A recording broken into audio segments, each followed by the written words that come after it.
Hello dear students, कैसे हैं आप सभी। आशा करती हूँ आप सब ठीक होंगे, स्वस्थ होंगे, अच्छे होंगे।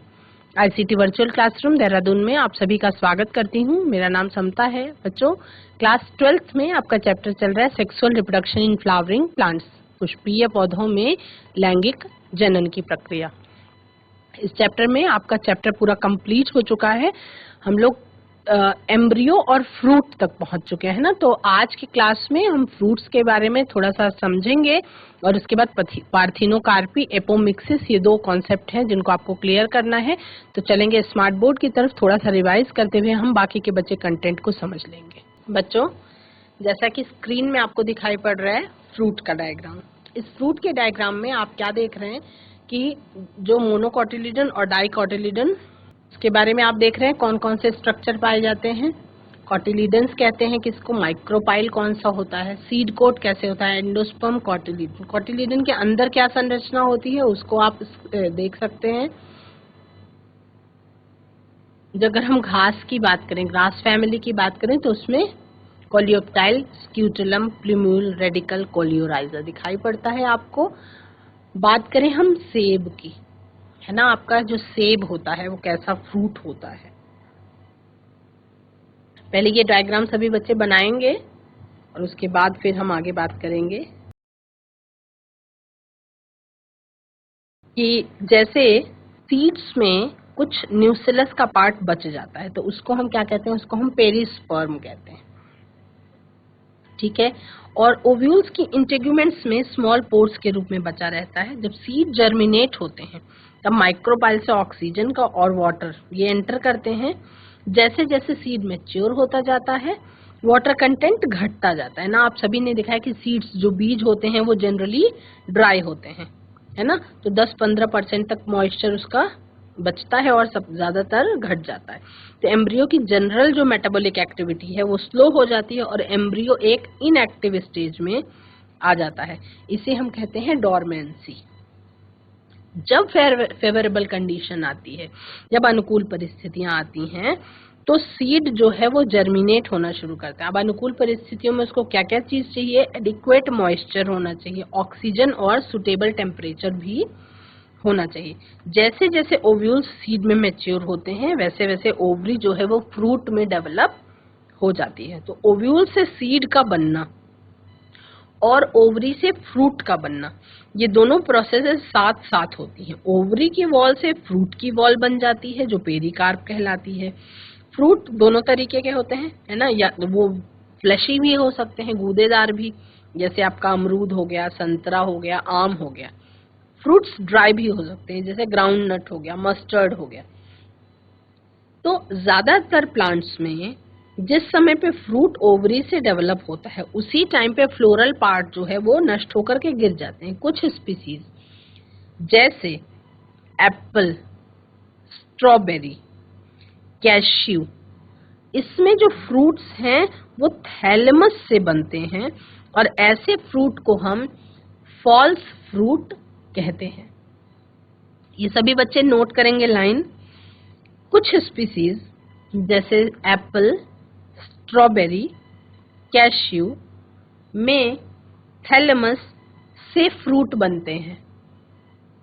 एप्पल, स्ट्रॉबेरी, कैश्यू में थैलेमस से फ्रूट बनते हैं। ऐसे फ्रूट्स को हम फॉल्स फ्रूट कहते हैं। अधिकतर फ्रूट्स केवल ओवरी से डेवलप होते हैं और ओवरी से डेवलप होने वाले फ्रूट्स को हम ट्रू फ्रूट्स कहते हैं और थैलेमस से डेवलप होने वाले फ्रूट्स को हम फॉल्स फ्रूट कहते हैं। लगभग सभी स्पीसीज में फ्रूट्स जो है वो फर्टिलाइजेशन से बनते हैं, लेकिन कुछ स्पीसीज में फ्रूट बिना फर्टिलाइजेशन के ही बन जाते हैं। अब इसमें हम इस परिस्थिति को कहते हैं पार्थिनोकार्पिक फ्रूट, जैसे कि बनाना। एंजियोस्पर्म्स में सीड जो है वो कुछ एडवांटेज ऑफर करते हैं, जैसे पहला पॉलिनेशन और फर्टिलाइजेशन। जैसे रिप्रोडक्टिव प्रोसेस है वो वाटर पे डिपेंड नहीं है, लेकिन सीड फॉर्मेशन वाटर पर ज्यादा डिपेंडेंट होता है।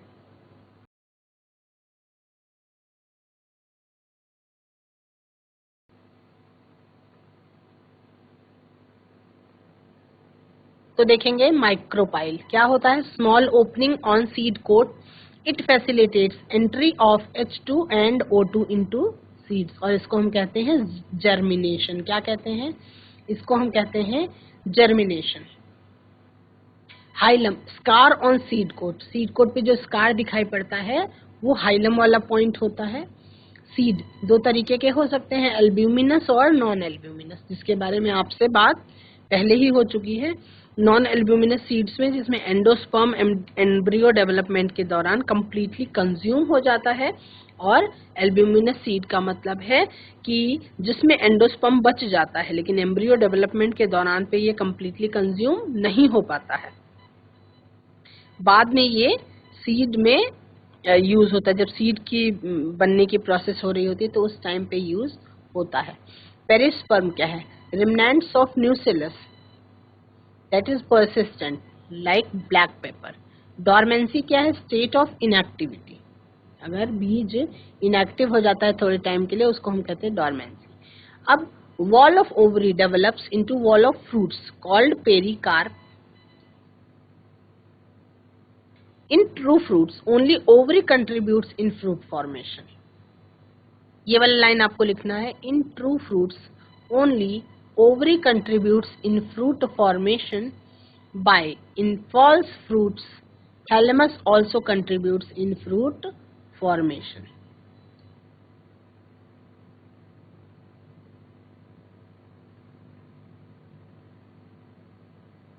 ट्रू फ्रूट और फॉल्स फ्रूट में क्या लिखेंगे, अधिकतर पौधे जिस समय पे फ्रूट ओवरी से डेवलप होता है उस समय पे अलग फ्लोरल पार्ट्स जो है वो नष्ट होकर के गिर जाते हैं। कुछ स्पीसीज जैसे एप्पल, स्ट्रॉबेरी, कैश्यू, इसमें थैलेमस से फ्रूट बनते हैं, और फ्रूट्स को हम ऐसे फ्रूट्स को हम क्या कहते हैं, फॉल्स फ्रूट कहते हैं। और ट्रू फ्रूट्स कौन से होते हैं, अधिकतर फ्रूट्स जो केवल ओवरी से डेवलप होते हैं उन्हें हम ट्रू फ्रूट्स कहते हैं। अगर हम ऐसे डिस्कस करें कि जैसे सीड्स की एब्सेंस में अगर हम एग्रीकल्चर की खेती की कल्पना भी करना चाहें तो क्या ये संभव है, या फिर वो सीड जो तुरंत जर्मिनेट हो जाता है क्या उसको स्टोर नहीं किया जा सकता, ये सवाल है। बीज के डिस्पर्सल के टाइम पे सीड कितने टाइम तक जीवित रहता है ना, उसकी वायबिलिटी कितनी है, ये पीरियड भी बहुत ज्यादा अलग अलग होता है, अलग अलग बीजों के लिए अलग अलग होता है। कुछ सीड्स अपनी वायबिलिटी को कुछ महीनों में ही खो देते हैं, कुछ सीड्स यानी कई स्पीसीज के सीड्स बहुत सालों तक जीवित रहते हैं, कुछ सीड्स तो कई सौ साल तक जीवित रह सकते हैं, है ना। यहाँ बहुत पुराने जीवित सीड्स के कुछ रिकॉर्ड्स हैं, जैसे आर्कटिक टुंड्रा में पाया जाने वाला लुपीन पाया गया है, लुपिनस आर्किटस, इसका सीड जो है वो सबसे ओल्ड है और लाइव सीड की कैटेगरी में आता है। ये सीड 10,000 साल की डॉर्मेंसी के बाद जर्मिनेट हुआ और फ्लावर्स उसमें आए। हाल ही में इसका एक और उदाहरण था, 2000 साल पुराना वायबल सीड है जो डेट पाम फिनिक्स डिक्टिलीफेरा का है, और डेड सी के पास किंग हेरोड्स पैलेस की जब आर्कियोलॉजिकल एक्सकैवेशन हुआ उस दौरान ये खोजा गया था। तो प्लांट के सेक्सुअल रिप्रोडक्शन के बारे में आपने जो भी स्टडी की उसमें कुछ फ्लावरिंग प्लांट्स की जो हाई रिप्रोडक्टिव कैपेसिटी है उसमें आपको ये आप खुद से एम्ब्रियो सैक में कितने एग प्रेजेंट होते हैं, एक ओव्यूल में कितने एम्ब्रियो सैक होते हैं, एक ओवरी में कितने ओव्यूल्स प्रेजेंट होते हैं, एक फ्लावर में कितनी ओवरी प्रेजेंट होती है, एक ट्री में कितने फ्लावर्स प्रेजेंट होते हैं, या कुछ ऐसे ही सवाल। क्या आप कुछ ऐसे प्लांट्स के बारे में सोच सकते हैं जिनमें फ्रूट्स में सीड्स बहुत ज्यादा मात्रा में मिलते हैं, जैसे हमने बात कर ली थी, जैसे पपाया, एक फल में बहुत सारे बीज होते हैं, हम बात करते हैं वाटरमेलन की, कितने सारे बीज होते हैं एक ही फ्रूट के अंदर। इसमें हम ऑर्किड प्लांट की बात करते हैं, वो सबसे अच्छा एग्जाम्पल है, एक एक फ्रूट में उसमें हजारों छोटे छोटे सीड्स पाए जाते हैं, है ना। हम स्ट्राइगा की बात करें, पैरासिटिक स्पीसीज के फ्रूट में भी यही स्थिति होती है। कभी आपने फाइकस का छोटा सा सीड देखा है, छोटे से सीड से इतना बड़ा बरगद का पेड़ कैसे बनता है,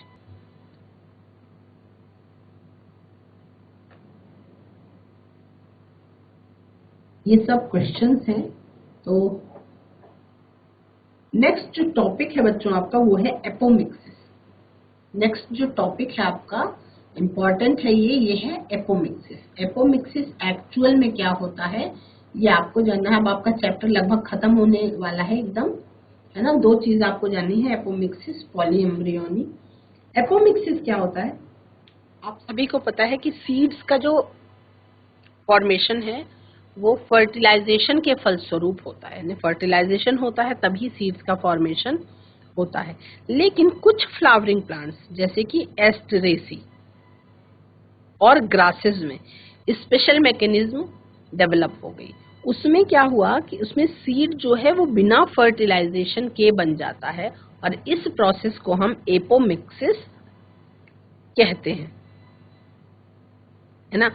अगर सीड बिना फर्टिलाइजेशन के बन जाता है तो इस प्रोसेस को हम एपोमिक्सिस कहते हैं। और यदि बिना फर्टिलाइजेशन के कोई फ्रूट बन जाए तो इस प्रोसेस को हम पार्थिनोकार्पी कहते हैं। Form of asexual reproduction, mimic sexual reproduction. आपका ये अलैंगिक जनन का तरीका है जो बिल्कुल लैंगिक जनन के जैसा दिखाई पड़ता है, जिसमें सीड जो है फॉर्म्ड विदाउट फर्टिलाइजेशन, जिसमें बीज का निर्माण बिना निषेचन की प्रक्रिया के ही पूरा हो जाता है। तो किस तरह से होता है? फॉर्मेशन ऑफ एपोमिक्टिक सीड, है ना। एपोमिक्सिस क्या है? एपोमिक्सिस एक प्रकार का एसेक्सुअल रिप्रोडक्शन है जो सेक्सुअल रिप्रोडक्शन की कॉपी करता है ना। एसेक्सुअल रिप्रोडक्शन जैसा है, लेकिन या हम कहेंगे एसेक्सुअल रिप्रोडक्शन है लेकिन सेक्सुअल रिप्रोडक्शन को मिमिक करता है, उसकी कॉपी करता है। और एपोमिक्टिक सीड बनाने के कई उपाय हैं। कौन कौन से तरीके हैं? डिप्लॉयड एग, कुछ स्पीसीज में बिना रिडक्शन डिवीजन के ये डिप्लॉयड एग से बिना फर्टिलाइजेशन हुए एम्ब्रियो बन जाता है ना। न्यूसिलर सेल्स जो हैं सिट्रस और मैंगो, उसकी वैरायटी में एम्ब्रियो सैक के चारों ओर जो न्यूसिलर सेल्स पाई जाती हैं उनमें डिवीजन होने लगता है और ये एम्ब्रियो सैक में उभर करके एम्ब्रियो बनाती हैं, है ना। सेल्स ऑफ न्यूसिलस, यहाँ पे देखेंगे diploid cell formed without meiosis. Diploid cell होती है बिना किसी मियोसिस की प्रक्रिया के, develop into embryo without fertilisation. जब वो डिप्लॉयड ही सेल है तो उसमें कोई भी मियोसिस की प्रोसेस होगी नहीं और उससे डायरेक्ट ही बिना फर्टिलाइजेशन के क्या हो जाएगा? सीड का फॉर्मेशन हो जाएगा और ये प्रक्रिया कहलाती है एपोमिक्सिस। दूसरा, सेल्स ऑफ न्यूसिलस जो कि है diploid too and surrounding embryo sac protrude into embryo sac develops into embryos, जिसका एग्जांपल है सिट्रस और मैंगो में भी ये पाया जाता है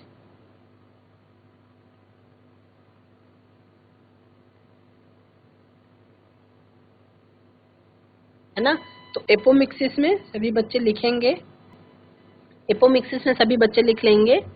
एपोमिक्सिस एक प्रकार का एसेक्सुअल रिप्रोडक्शन है जो सेक्सुअल रिप्रोडक्शन की कॉपी करता है।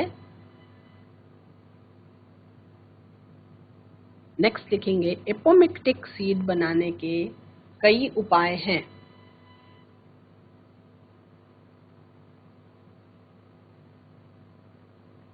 डिप्लॉयड एग, कुछ स्पीसीज में बिना रिडक्शन डिवीजन के फलस्वरूप बने डिप्लॉयड एग से बिना फर्टिलाइजेशन के एम्ब्रियो का बनना, है ना, ये प्रोसेस होती है। और न्यूसिलर सेल्स जैसे कि आपका सिट्रस हो गया, मैंगो हो गया, इन वैरायटी में एम्ब्रियो सैक के चारों ओर जो न्यूसिलर सेल्स पाई जाती हैं उनमें से कुछ में डिवीजन होने लगता है और ये एम्ब्रियो सैक में उभर करके क्या बना देते हैं?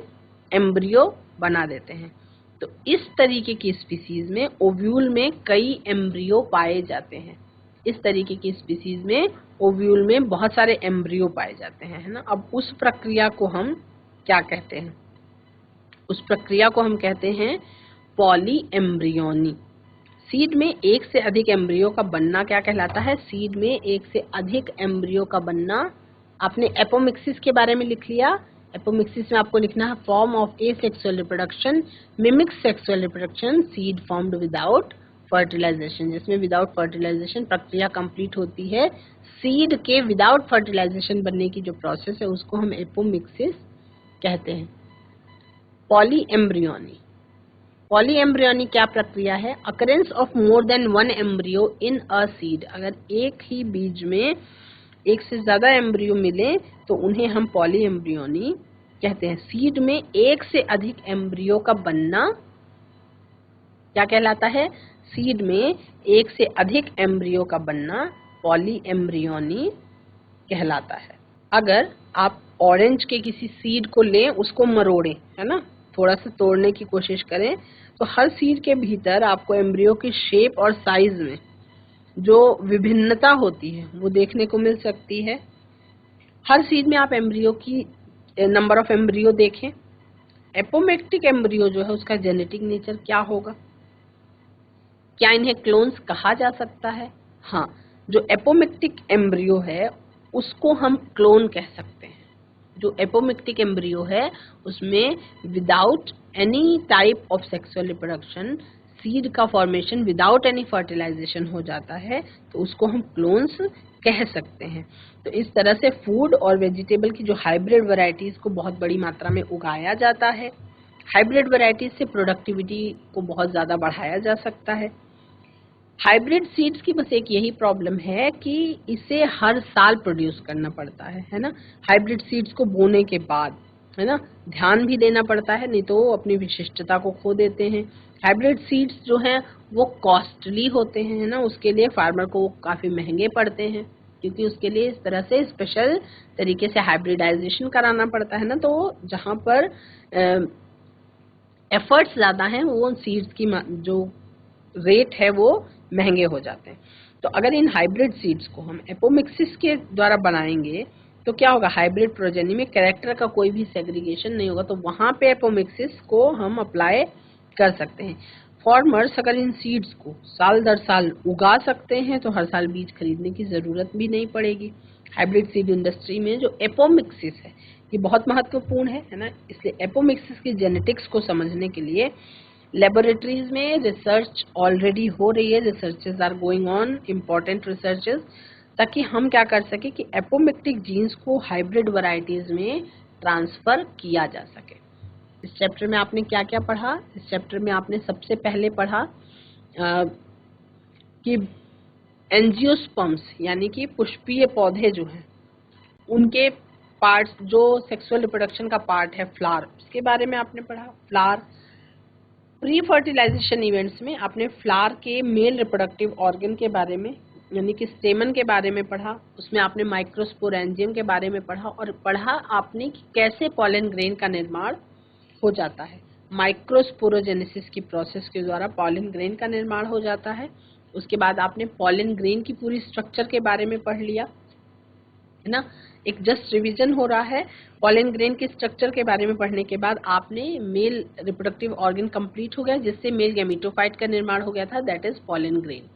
उसके बाद हमने फीमेल रिप्रोडक्टिव ऑर्गन में पिस्टिल और मेगास्पोरेंजियम यानी कि ओव्यूल और एम्ब्रियो सैक के बारे में पढ़ा और इसमें आपका मेगास्पोरोजेनेसिस की प्रोसेस पढ़ी आपने। मेल गैमेटोफाइट के बनने की प्रक्रिया में माइक्रोस्पोरोजेनेसिस की प्रोसेस पढ़ी थी और फीमेल गैमेटोफाइट बनने की प्रक्रिया में आपने मेगास्पोरोजेनेसिस की प्रोसेस को पढ़ा, ठीक है। उसमें आपका फीमेल गैमेटोफाइट जो है वो बन गया आपका एक ही फंक्शनल मेगास्पोर, वही फीमेल गैमेटोफाइट के रूप में डेवलप हो जाता है, वो आपने पढ़ा था। उसके बाद आपने पढ़ा पॉलिनेशन की प्रोसेस। पॉलिनेशन में आपने ऑटोगैमी के बारे में पढ़ा, जिटोनोगैमी के बारे में पढ़ा। ऑटोगैमी में आपने चेस्मोगैमस फ्लावर के बारे में और क्लीस्टोगैमस फ्लावर के बारे में पढ़ा था। आपने एजेंट्स ऑफ पॉलिनेशन भी पढ़ा, wind pollination, water pollination, animal pollination पढ़ा आप सभी ने। आउट ब्रीडिंग डिवाइसेस के बारे में पढ़ा और उसके बाद आपने पॉलन पिस्टिल इंटरैक्शन पढ़ा। पॉलन पिस्टिल इंटरैक्शन के बाद आपने आर्टिफिशियल हाइब्रिडाइजेशन के बारे में पढ़ा।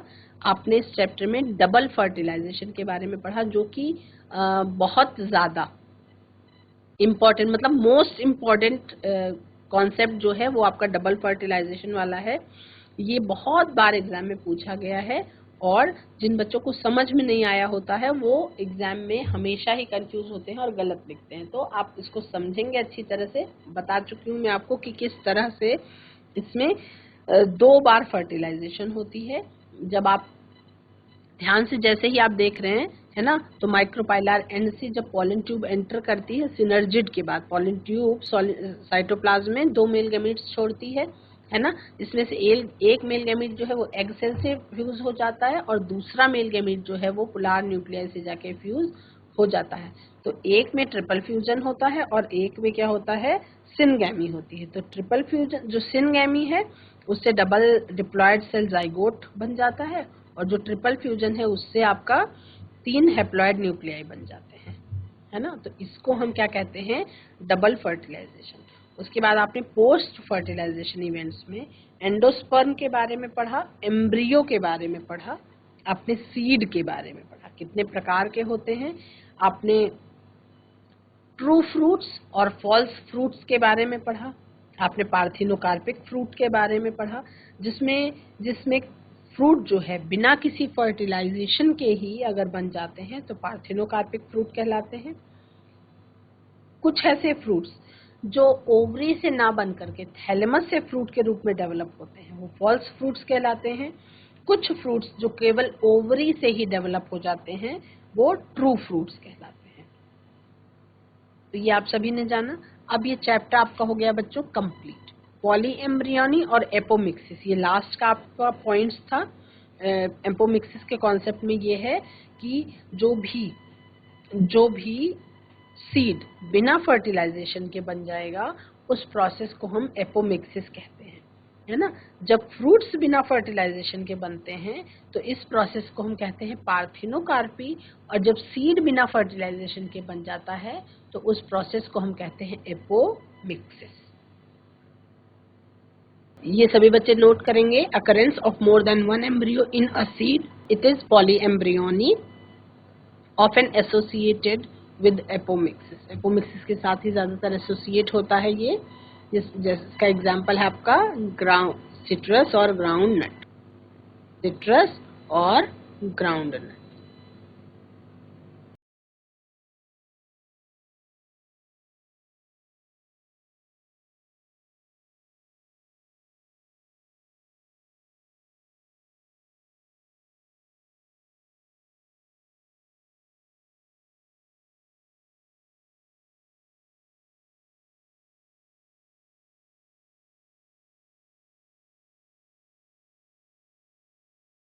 इसमें बच्चों आपका पॉली एम्ब्रियोनी और एपोमिक्सिस आप कंप्लीट कर चुके हैं। अब इसमें कुछ चीजें हैं जैसे आप डिफरेंस बिटवीन मेगास्पोरोजेनेसिस और माइक्रोस्पोरोजेनेसिस आप चैप्टर कंप्लीट कर चुके हैं। कॉन्सेप्ट आपको पता है तो आप लिख सकते हैं। एक साथ लेफ्ट हैंड साइड में आप माइक्रोस्पोरोजेनेसिस लिख लेंगे, राइट हैंड साइड में आप मेगास्पोरोजेनेसिस लिख लेंगे, और उसमें आप डिफरेंस कम से कम 5 पॉइंट्स या 6 पॉइंट्स उसमें आप लिख सकते हैं। तो माइक्रोस्पोरोजेनेसिस और मेगास्पोरोजेनेसिस कम से कम एटलीस्ट 3-4 पॉइंट्स जरूर लिख लेंगे। उन दोनों में अंतर लिख लेंगे, है ना, डिफरेंशिएट करना लिख लेंगे। लघु बीजाणु जनन और महाबीजाणु जनन, माइक्रोस्पोरोजेनेसिस और मेगास्पोरोजेनेसिस। जैसे माइक्रोस्पोरोजेनेसिस में आप क्या लिखेंगे, from the diploid microspore mother cell haploid microspores और pollen grains are formed, that is microsporogenesis. लिखेंगे the pollen grains are arranged in a tetrahedral tetrad. और तीसरा पॉइंट आप लिख सकते हैं all the microspores are functional. Megasporogenesis में आप क्या लिखेंगे, megaspores are produced from the diploid megaspore mother cell, the megaspores are arranged in a linear tetrad, ऊपर से नीचे की तरफ थे, है ना, और only one megaspore is functional, others degenerate. अब दोनों के नीचे आप क्या करेंगे, उसका टेट्राड का डायग्राम, और मेगास्पोरोजेनेसिस में भी टेट्राड का डायग्राम आप बनाएंगे जिसमें लीनियर में होगा और ये कैसा होगा, चारों कोनों पर, है ना। आप ट्रू फ्रूट और फॉल्स फ्रूट के बीच में अंतर भी लिखेंगे, है ना। आप विंड पॉलिनेटेड फ्लावर और इंसेक्ट पॉलिनेटेड फ्लावर के बीच में भी अंतर लिखेंगे।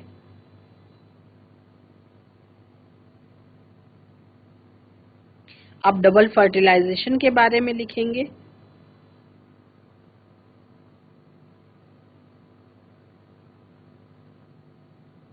और जो डायग्राम्स हैं उनको आप अच्छे से नोट करेंगे। जैसे क्वेश्चंस अगर समझने की कोशिश करें, है ना, तो जैसे क्वेश्चन आ सकता है आपका, give the scientific name of a plant that came to India as a contaminant with imported wheat at causes pollen allergy. उसमें आप पार्थेनियम नाम देंगे, है ना। क्वेश्चन आपका पूछा जा सकता है, in a young anther a group of compactly arranged homogenous cells was observed in the centre of each microsporangium. तो उन सेल्स का क्या नाम है, what is the name of given to these cells, उन सेल्स को क्या नाम दिया गया, स्पोरोजिनस टिश्यू नाम दिया गया, है ना। पॉलन ग्रेन्स जो वाटर पॉलिनेटेड स्पीसीज होते हैं उनके पॉलन ग्रेन्स की क्या विशेषता होती है ना, उन पर म्यूसिलेजिनस कवरिंग पाई जाती है। ये आप 1 मार्क वाले क्वेश्चन में जो मैंने आपको बोला था साथ साथ नोट करने के लिए, उसको भी आप आज नोट कर लेंगे फटाफट से।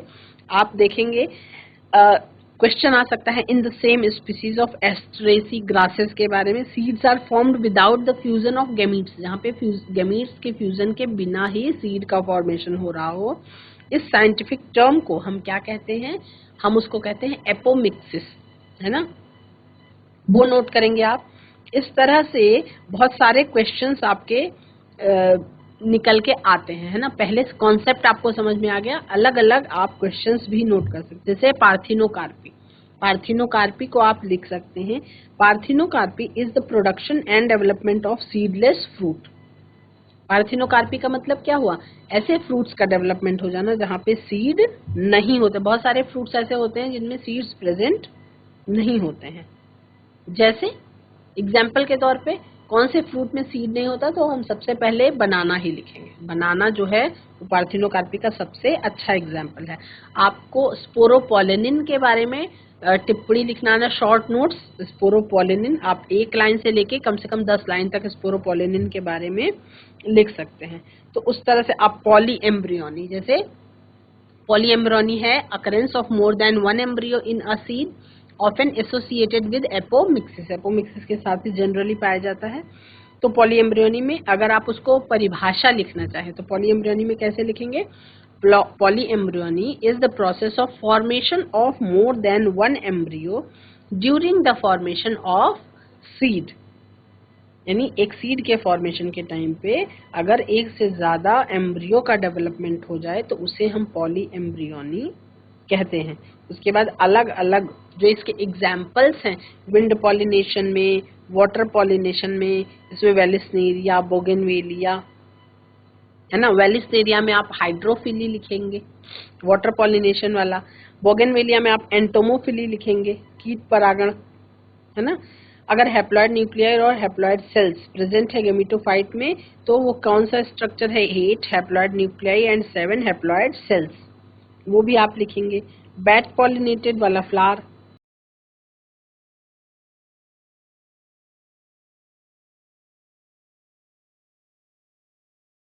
बच्चों आज के सेशन में आपका chapter number 2 that is sexual reproduction in flowering plants complete हो गया है।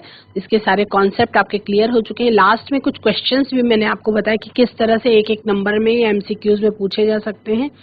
सारे इंपॉर्टेंट पॉइंट्स आपको रिवाइज करवा दिए। आज की क्लास में इतना ही। That's all for today. Have a nice day. Take care.